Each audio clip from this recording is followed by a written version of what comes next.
Hello students, I am going to give you all a brief explanation of a very short poem of 8 lines, The Dust of Snow, written by Robert Frost, who as we all know is a legendary American poet. For his poems always have a deeper symbolic meaning when scratched or dug beneath the surface. This poem of Robert Frost is set in the winter season. It's a cold wintry day, snow falling, snowflakes have covered the treetops, and one can imagine that it could be a very beautiful scenario. But he also talks of an unspecified regret. He is standing under a hemlock tree, and the movements of a crow on the tree leads to a simple act, and that is the dust of the snow falling on the poet. But this simple action of the crow has a humongous impact on the mental state of the poet. For he was earlier in a despondent state of mind, very pessimistic, very negative.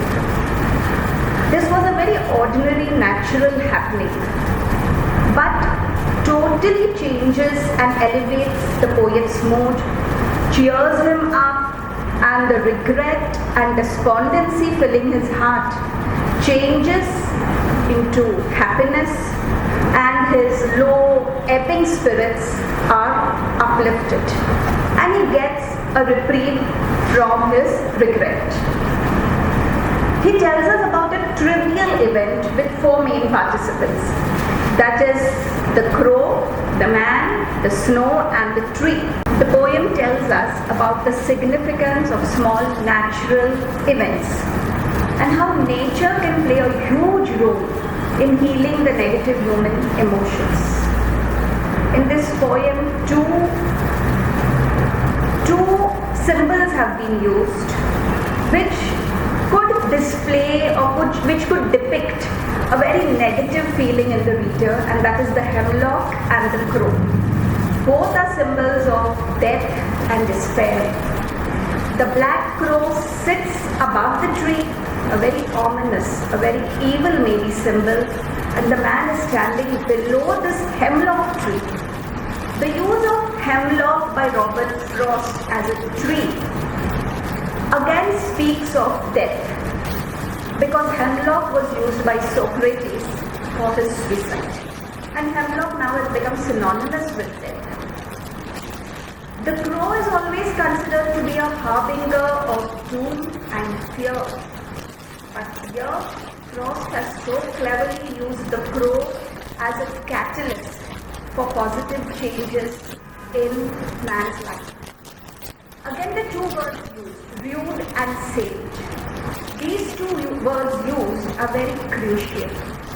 Viewed means to regret over something which cannot be again solved or changed, and saved means to rescue or keep it safe.